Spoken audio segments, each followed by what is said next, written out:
বুঢ়াগাঁও জিলা পৰিষদৰ বিজেপি দলৰ প্ৰাৰ্থী তছলিমা বেগমৰ নিৰ্বাচনী প্ৰচাৰ তুংগত।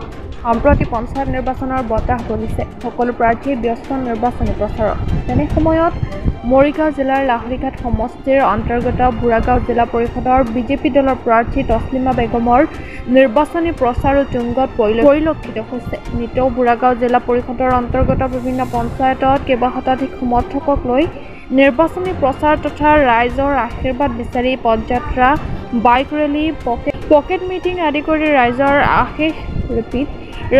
অশেষ সঁহাৰি লাভ কৰি আছে। আজিও তিনিচুকীয়াৰ পৰা বুঢ়াগাঁও হৈ পোনপটীয়াকৈ বহু সংখ্যক বাইক লৈ জিলা পৰিষদৰ বিজেপি দলৰ প্ৰাৰ্থী তছলিমা বেগমে বৰালিমাৰী বজাৰত বৰবৰী পাভকাটিত স্থানীয় ৰাইজৰ লগতে ব্যৱসায়ীসকলৰ লগত মত বিনিময় কৰি ৰাইজৰ আশীৰ্বাদ বিচাৰে।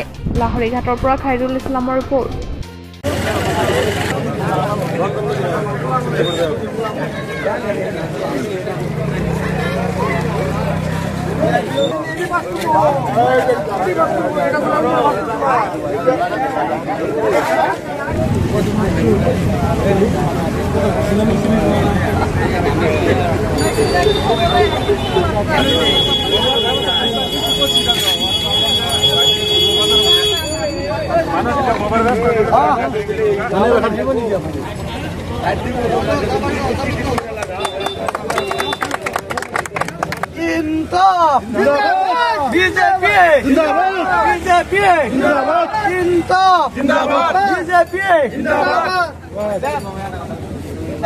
बीजेपी जिंदाबाद जिंदाबाद जिंदाबाद हिमंत बिश्व शर्मा जिंदाबाद जिंदाबाद जिंदाबाद बिजू हाजरिका जिंदाबाद जिंदाबाद जिंदाबाद इनकलाब जिंदाबाद जिंदाबाद जिंदाबाद बीजेपी जिंदाबाद जिंदाबाद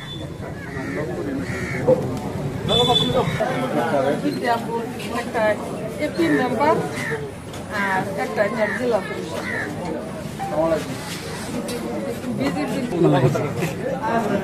Langor candidate BJP.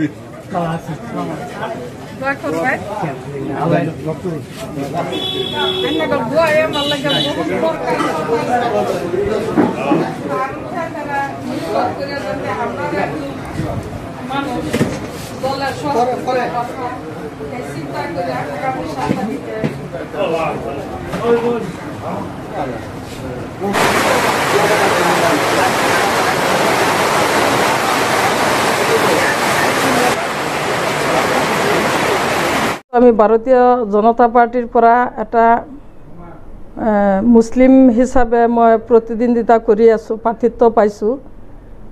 গতিকে মোৰ বুঢ়াগাঁও ZPC এৰিয়াৰ যিখিনি আমাৰ মাইনৰিটি মানুহ বিশেষকৈ তেখেতসকলৰ উৎসাহ বহুত পাই আছোঁ বা আমাৰ চৰকাৰৰ যিখিনি কাম কাজ উন্নয়নমূলক হৈ আছে সেইখিনি আগত ৰাখি আমাৰ মানুহখিনি যথেষ্ট সঁহাৰি জনাই আছে। তাৰ কাৰণে আমাৰ ZPC এৰিয়া বুঢ়াগাঁৱৰ মানুহখিনিক মই অশেষ ধন্যবাদ জ্ঞাপন কৰিছোঁ।